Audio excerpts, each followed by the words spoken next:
शैक्षणिक गुणवत्ता, अध्ययन, अध्यापन, प्रशासन यात आधुनिक तंत्रज्ञानाचा वापर, पर्यावरण संवर्धन, सामाजिक वैयक्तिक स्वच्छता, चांगले आरोग्य सवयी, राष्ट्रीय एकात्मता या घटकांची प्रभावी अंमलबजावणी होण्यासाठी शाळांनी आपापसात स्पर्धा करणं हा सर्वोत्तम उपाय असून मुख्यमंत्री माझी शाळा सुंदर शाळा या संख्यात्मक आणि गुणात्मक विकास साधणाऱ्या उपक्रमांमधून विद्यार्थ्यांना चांगल्या दर्जाच्या शाळांमध्ये शिकण्याची संधी मिळू शकते। मुख्यमंत्री माझी शाळा सुंदर शाळा या अभियानांतर्गत प्रत्येक शाळेचे अ घटक अशा 2 स्वरूपात एकूण 100 गुणांचं मूल्यांकन होणार असून या मूल्यांकनात राज्यस्तरावर प्रथम क्रमांक मिळवलेल्या शाळेस तब्बल 51 लाखांचं बक्षीस देण्यात येणार आहे। या अभियानात सहभागी शाळांचे कामगिरीच्या आधारे मूल्यांकन होणार असून मूल्यांकनाची 2 प्रपत्र अ मधील 6 उपघटक त्यास एकूण 60 गुण भारावून आहेत। या अभियानासाठी तालुका स्तरावर, जिल्हा स्तरावर, विभाग स्तरावर व शेवटी राज्य स्तरावर मूल्यांकन होणार आहे। मूल्यांकन करण्यासाठी प्राथमिक स्तर, तालुका स्तर, जिल्हा स्तर, विभाग स्तर, आयुक्त स्तर अशा समित्या नेमण्यात आलेल्या आहेत।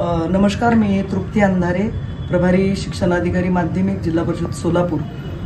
आपल्याकडे महाराष्ट्र शासनाने 30 नोव्हेंबर 2023 रोजी एक शासन परिपत्रक काढलेलं आहे, शासन निर्णय काढलेला आहे, मुख्यमंत्री माझी शाळा सुंदर शाळा अभियान।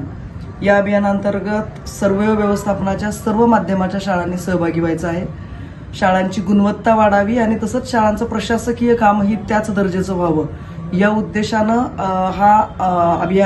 हा उपक्रम सुरू करण्यात आलेला आहे, जेणेकरून विद्यार्थ्यांसाठी शाळेमध्ये गुणवत्तापूर्ण शिक्षण मिळेल, मुलांना शाळेत जायला आनंदी प्रसन्न वातावरण निर्माण होईल। त्याचबरोबर शाळांचा जो भौतिक सुविधांचा दर्जा आहे तोही चांगल्या पद्धतीने सुधारला जाईल। याच्यासाठीची एक छान स्पर्धा शासनाच्या वतीने आयोजित केलेली आहे।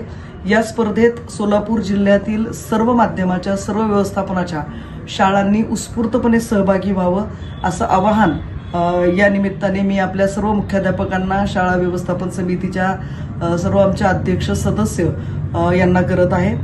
ही स्पर्धा केंद्रस्तर, तालुका स्तर, जिल्हा स्तर, विभाग स्तर आणि शेवटी राज्यस्तरापर्यंत केली जाणार आहे।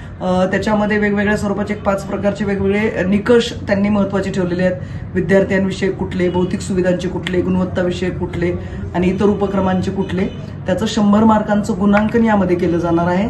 आणि ज्या शाळा प्रत्येक स्तरावर, तालुका स्तरावर, जिल्हा स्तरावर, विभाग स्तरावर बक्षिसांची एक सुंदर नियोजन या उपक्रमांतर्गत केलेलं आहे। आणि राज्य स्तरावर ज्या शाळा प्रथम, द्वितीय, तृतीय येतील तर प्रथम शाळेला 51 लाखाचं बक्षीस आहे। असे सगळे लाखांमध्येची बक्षिसं या उपक्रमांतर्गत शासनाने जाहीर केलेली आहेत।